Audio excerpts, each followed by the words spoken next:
So championship week is officially underway, and we've already seen some madness, some craziness.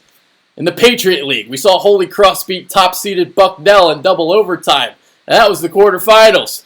In the finals of the Atlantic Sun, we're going to see 4th-seeded Florida Gulf Coast and 7th-seeded 12-21 Stetson. It's insane. And just to make a quick point on that, I really hate the fact that pretty much every team in every league gets invited to their conference tournaments. It makes the regular season a complete joke. Every game is meaningless. They mean nothing. They mean nothing. Bucknell won the Patriot League, and they're out. They're done. Bye. See ya. Great season.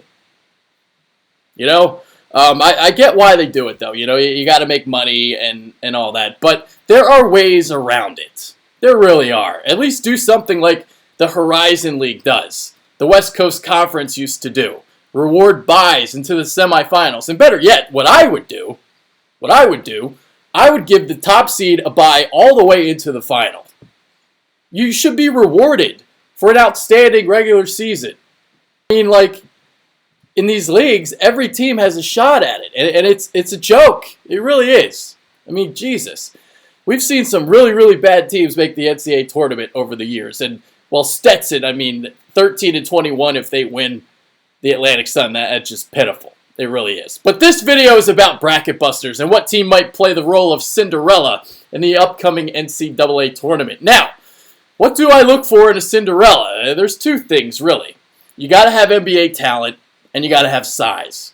Some Cinderellas that immediately come to mind in the recent past with NBA-type talent. You had Georgia State last year, R.J. Hunter. You had Steph Curry of Davidson.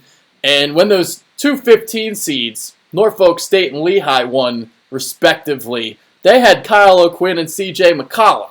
Those are two NBA players. Size is key because obviously the bigger schools have an advantage with recruiting bigger players. Most of these mid-major schools get drilled on the boards come tournament time. When Cornell made a run to the Sweet 16 a few years ago, they had a 7-footer inside by the name of Jeff Foote. When Bradley made the Sweet 16 over a decade ago, they had a 7-footer by the name of Patrick O'Brien. O'Brien was a lottery pick, but he quickly fizzled in the NBA. So I've got 3 teams in this video that I'm going to focus on, and that might surprise in March. And I'm not going to include Monmouth because I've been infatuated by them all season long, and I've talked about them before. So I'm not going to include them. I'm going to show some other teams some love. So the 3 that I've got Valparaiso, I've got Yale, and I'll throw one that's just to surprise you guys, Oakland, which like Valpo is in the Horizon League. Valpo has tournament experience and size in the front court. Star is Alec Peters. He's 6'9". He's a really good player. Center, Vashil Fernandez, he's 6'10". And they're very good defensively. So, 6'9 and 6'10", that's pretty good for even most major schools. So, they're very good on the defensive end as a team. And, I'm most likely going to have them winning a tournament game. They're looking at being like a 12 seed, maybe an 11 seed, depending on how these conference tournaments play out. If they don't win the Horizon League, it might get a shot at an at-large invite. I would think that they'd be strongly considered. They do have a win at Oregon State earlier in the season. So there you go. Now, if Valpo doesn't win the Horizon League, I'm hoping it's Oakland. The Golden Grizzlies have a guard by the name of Khalil Felder, who will probably be a second-round pick in the NBA draft. I mean, the kid can simply light it up. And if he gets hot, Oakland has a chance to beat anybody. Anybody. Remember, it almost beat Michigan State in the Palace of Auburn Hills earlier this season. The Spartans needed overtime to finally dispatch Oakland. So that's another team to watch out for. They're not going to make the tournament if they don't win the Horizon League. They won't sniff an at-large bid. But if they can win that conference tournament, they got a shot. So they'd probably be like a 14 seed, something like that. The last team I have on this list is Yale. Yale's probably going to be like a 12, 13 type of seed. Quite frankly, the Bulldogs, they really don't necessarily fit my formula. Their bigs aren't like that big. Justin Sears and Brandon Sherrod are 6'8" and 6'6" respectively, although Sherrod is 240 pounds and, somewhat big. He's like a burly kind of Craig Smith type, if you remember him from Boston College.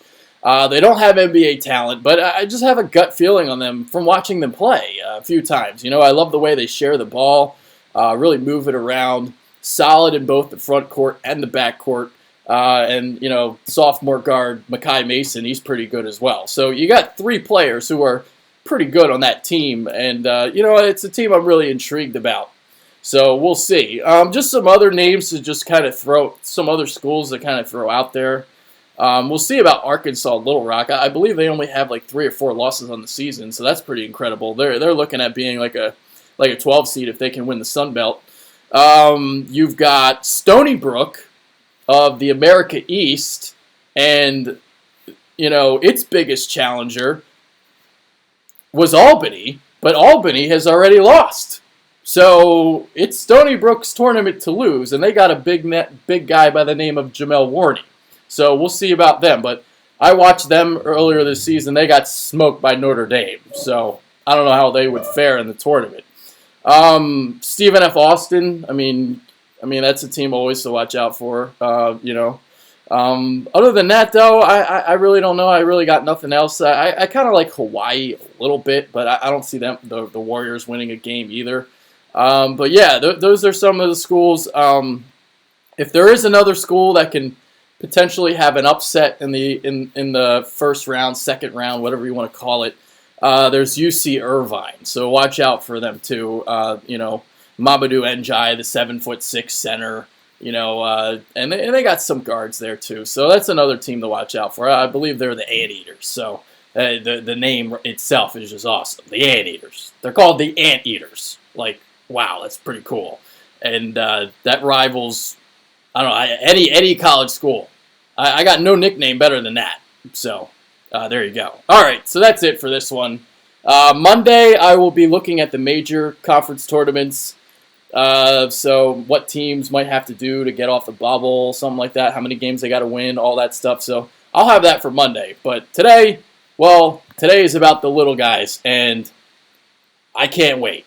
I can't wait to watch, some of these finals of these tournaments coming up, and I really can't wait to watch Monmouth. Oh, I love you guys. See ya.